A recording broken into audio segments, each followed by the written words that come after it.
성교구 한교의 전도사입니다. 말씀 마가복음 3장 31절에서 35절까지 함께 읽겠습니다. 마가복음 3장 31절에서 35절입니다. 함께 읽겠습니다. 시작.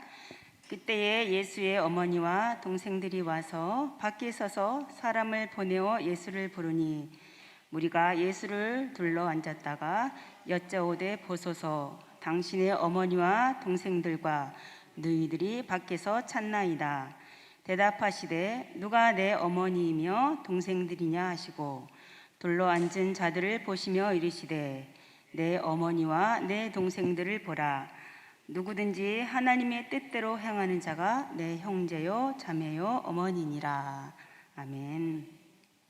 이 본문은 하나님을 믿는 모든 이들에게 믿음으로 한 가족이 된다는 말씀으로 큰 위로가 되는 본문입니다.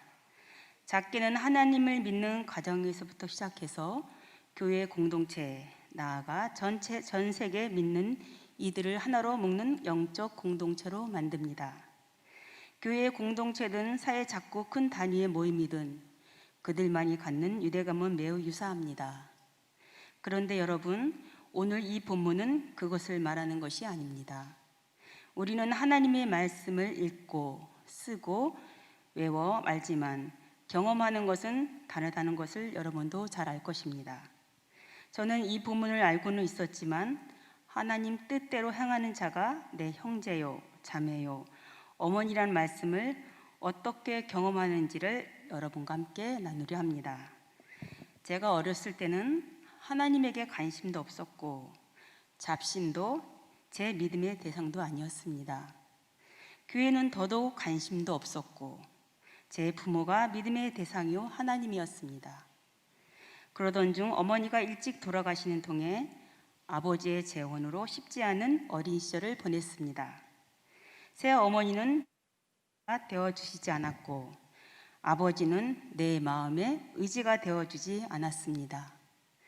그래서 빨리 어른이 되고 싶었고 어른이 되면 집을 나갈 수 있다고 생각했고 벗어나고 싶었습니다. 또래보다 일찍 시작한 사회생활이 오히려 나한테는 몸도 마음도 편했습니다. 누군가를 의지하고 싶은 갈망은 있었으나 그것이 부모님이 될 수 없었기에 늘 허전했고 사람들 앞에서는 입가에 미소를 지으며 살았지만 무언가 채워지지 않는 마음이 끈적하게 달라붙어 있었습니다. 나도 가정을 이루고 살면 이런 마음이 사라질 것만 같았고 삶의 무게도 가벼워질 줄 알았습니다. 어렸을 때니 나름 결혼의 환상을 가지고 있었던 것 같습니다. 그래서 내 삶을 채워줄 것 같은 사람을 만나 결혼을 하고 아이들도 낳았습니다. 그러나 결혼하신 분들 아시지요? 남편이, 자녀들이 내 마음에 공허함을 채워주던가요? 그때는 몰랐었습니다. 결혼하면 내 가정의 무게도 더해진다는 것을. 그래도 그렇게들 사는 것 같아 저도 한 가정의 아내로 살아갔습니다. 그리고 마음의 공허함과 삶의 무게는 사라지지 않았지만 그럭저럭 살아갈 줄 알았습니다. 남편이 갑작스러운 교통사고로 세상을 떠나기 전까지는 말이지요. 남편이 죽자마자 시댁은 낯선 타인보다 더 낯선 타인이 되었습니다.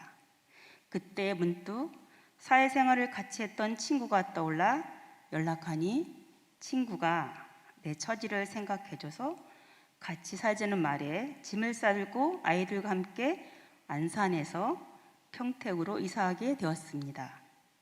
친구는 어릴 때의 부모가 일찍 돌아가셔서 친구와 여동생과 함께 살고 있었습니다. 이렇게 저는 친구 집에서 함께 살게 되었습니다. 그때 친구와 여동생은 새벽 예배부터 주일 예배 더하기 기도 모임을 따로 할 정도로 열심히 신앙생활을 하는 친구였습니다. 그런 친구에게 제가 한마디 했죠. 날 전도할 생각 말아라. 대신 아이들은 교회 데리고 가도 좋다라고요. 그러나 내 마음에 또아리를 틀고 있었던 공허함은 남편의 죽음과 더불어 더 짙어지며 스멀스멀 올라오기 시작했습니다. 잠을 자면 죽은 남편이 나타나 내 손을 더 어둠 속으로 이끌었습니다. 더 이상 허무함이 나를 내려놓으려 할 때 이미 아이들은 내 친구가 잘 돌봐주고 있었고 내 허무함은 밑이 없는 바닥으로 내려갔을 때 그때 친구 동생이 나중에 말하기를 곧 삶을 놓을 것 같아 보였다 그리 말했고 제 친구도 먼 짓을 저지를 것만 같아 두려웠다 말하는 것을 듣게 되었습니다. 제 상태를 저는 가늠하지 못했으나 제 친구는 제 상태를 알아주었고 저를 위한 작정 기도를 하기 시작했습니다. 저는 그때 모르고 있었지만 말입니다. 그 작정 기도에 친구의 지인인 어느 개척교회 사모님 그리고 제 친구 동생이 그렇게 3인이 몇 날 며칠을 기도했고 마침내 퇴근한 어느 날 나를 불러 세웠습니다. 대충 느낌이 나를 전도하려 하는구나. 이제 내가 이 집을 떠날 때가 된 건가? 저는 그렇게 생각했습니다.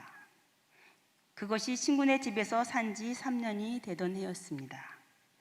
그런데 나에게 전도하려고 말을 꺼내려던 친구 동생이 말을 시작하기도 전에 너무나 서럽게 아프게 슬피 우는 것입니다. 단지 저를 위해서, 단지 나만을 위해서 아무 말 없는 눈물만 그렇게 몇 분을 보내고 있었던 그때에 내 마음에 거부감은 사라지고 내가 뭐라고 이렇게 울어주나, 누가 날 위해서 이렇게 울어주나, 그들의 마음 기도에 그들의 마음에 하나님이 어떤 분인지도 모르겠지만 교회가 어떤 곳인지도 모르겠지만 그들을 따라 믿음이라는 곳에 신앙이라는 바다에 한 발 내딛기로 마음을 먹게 되었습니다. 그렇게 하나님을 믿기로 한 날부터 지금까지 교회를 일부러 빠진 적은 없었습니다. 그러나 교회를 다닌다고 해서 바로 공허함이 사라진다거나 마음의 허무함이 바로 채워지지 않았습니다. 그렇지만 내가 말해서 들어줄 누군가가 있다고 생각하니 그것이 믿음인지 아닌지 모르지만 원망이든 아픔이든 하나님께 아무거나 쏟아내기 시작했습니다. 기도가 뭔지도 모르고 한탄한 그 호흡을 주님께 내쏟은 지 수개월, 수년을 보내고 나서야 내 마음의 공허함이나 허무함이 다른 형태로 변했던 것을 어느 날 갑자기 알게 되었고 이제는 주님 집에서만 살고 싶은 소망이 내 안에 차오르기 시작하였습니다. 이때 친구 여동생이 저에게 가장 무엇을 하고 싶냐고 물었고 저는 그때 심정을 사실 그대로 주님 집에 살고 싶다 이렇게 말했었습니다. 그 후 2, 3년 뒤 친구 여동생, 이제부터는 친구 여동생을 동생 선교사님이라고 부를게요. 모로코에서 15년 사역하다가 올해 안식년을 보내고 있는 선교사님입니다. 그 동생 선교사가 연회에 참석했다가 신학교 팜플렛을 가져다 주었습니다. 모집 기간이 단 일주일밖에 남지 않는 한정기간 팜플렛을요. 팜플렛을 건네준 동생 선교사는 다시 선교지로 떠났고 남겨진 저와 제 친구는 이것을 두고 고민하지 않을 수 없었습니다. 제 친구는 지금까지 그랬던 것처럼 아이들을 돌봐줄 것이라 말해주며 나를 독려했으나 아이들을 두고 발걸음이 쉽게 떨어지지 않았고 그리고 먹고 살 것도 걱정이 아니 될 수가 없었습니다. 신앙생활을 오래 하지 않아 하나님의 경험치가 많이 쌓이지 않는 저로서는 당장 먹고 살 길이 신앙보다 앞설 때가 많은 때였기 때문이지요.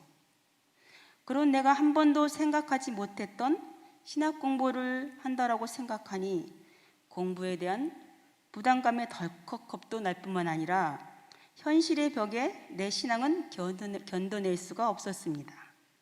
그러나 이 고민도 단 일주일, 만약 그 기간이 길었다면 전 더 겁을 먹고 몸을 살았겠지요. 당장 결단이 필요한 만큼 친구도 저도 주님의 신호를 기다리게 되었고, 그 신학교에 기숙사가 있으면 들어가고 없으면 하나님이 아니하신 거다 생각하며 기도하고 난 후 문의를 한 결과 오늘 제가 여러분 앞에 선 것처럼 전도사가 되는 과정을 밟게 되었습니다. 교회에서 유년 시절이나 그리고 청년 시절을 보내지 않은 저에게는 교회 행사나 절차가 다른 분들에 비해 생소하고 어려웠습니다. 이런 나를 하나님은 훈련시키기 시작했습니다. 신학교 시절 교회 간사를 하게 되면서 수많은 행사와 교회의 절차를 점점 몸으로 익히며 적응해 나갔습니다. 졸업할 즈음 한 교회에서 본격적으로 전도사로서 일을 하기 시작하면서 하나님 집에 머물다 못해 살기 시작하고 싶었던 제 마음의 소망이 언젠가부터 이루어지고 있었다는 것을 알게 되었습니다. 행사와 예배를 준비하며 목사님들 도와 바쁘게 일을 하다 보니 저는 여느 그리스도인들과 마찬가지로 타성에 젖어가는 그리스도인이 되어가기 시작했습니다. 처음에는 주님 집에 머문다는 것에 그저 감사했고, 적지만 아이들을 돌볼 수 있는 사례비가 있다는 것에 감사했지만, 이렇게 매너리즘에 빠진 내 신앙이 점점 얕은 불만이 쌓여가기 시작했습니다. 그러던 어느 날 이상한 꿈을 꾸게 되었습니다. 6년 동안 일한 교회에서 인간적으로 사랑을 많이 해주셔서 안정적이라 할 수 있는 상태에 제가 교회를 옮길 것이라는 내용의 꿈이었습니다. 경력도 짧은 나를 다른 교회에서 써줄 리가 있을까 생각하였고, 지금 교회에서도 나름 잘 적응하고 있는데 굳이 옮길 필요가 있나 하는 생각도 들었으나, 영적으로는 뭔가 갈급함이 느끼기 시작한 저로서는 돌파구가 필요했었습니다. 이것도 하나님의 신호이셨겠지요. 그렇게 해서 시작한 내가 살고자 기도했던 것이 1분이 되고 10분이 되고 1시간이 되고, 그런 시간이 늘면서 신명기 4장 7절에 말씀하신 것처럼 기도할 때마다 하나님이 가까이 하신다는 말씀이 체험되면서 여전히 지금도 내가 살려고 기도하고 있고, 그러다 보니 내 영이 하나님을 더 알기를, 더 사랑하기를, 십자가의 보혈의 의미와 깊이를, 넓이와 길이와 높이를 알기를 원하는 데에 이르게 된 것입니다. 하나님의 은혜이지요. 제가 오늘 본문을 마가복음 3장 31절 이후로 잡은 것은 내가 생각하는 가정에서는 하나님을 찾을 수가 없었습니다. 부모 없는 제 친구와 친구 동생이 있었고, 부모가 있으나 마음이 흩어진 제가 있었고, 엄마가 있으나 아이들 마음을 채워줄 부모 없는 제 아이들이 있었습니다. 그러나 주님을 만나면서 여전히 제 친구는 제 자녀들을 돌보고 있고, 동생 선교사도 제 신앙의 전환점이 항상 기폭제가 되어 주었으며, 항상 제 영적 성장의 자극제가 되어 주었던 제 둘 딸들은, 큰 딸은 수련목으로 하나님과 주의 교회를 섬기고 있고, 제 둘째 딸은 대학 내내 순장으로 어린 영들을 돌보았고, 지금은 대학원에서 청소년들의 영혼의 길잡이가 되고자 상담학을 공부 중에 있습니다. 우리는 늘 이렇게 기도합니다.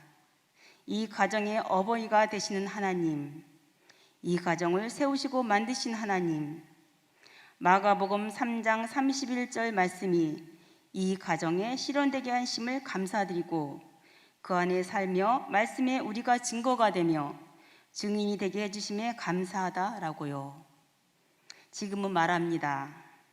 하나님이 계셔야 온전한 가정이 될 수 있구나. 하나님이 가장이 되셔야 우리가 고아가 되지 않는구나. 겉으론 가정을 이루어도 마음을 둘 수 없으면 가정으로서의 의미는 상실되어 버립니다. 제가 그걸 경험했고, 오늘날 사탄의 가장 큰 공격 대상은 가정을 무너뜨리는 데 있기에, 우리의 가정을 지키기 위해서는 남편이, 아내가, 아버지가, 어머니가 자녀가 주인이 되는 것이 아니라 하나님을 가장으로 삼는 가정이 되기를, 주님이 우리의 가정을 울타리가 되기를 기도해야 한다는 것입니다. 내가 경험한 하나님을, 그 복을 여러분도 누리시길 간절히 소망합니다. 함께 찬양하시겠습니다.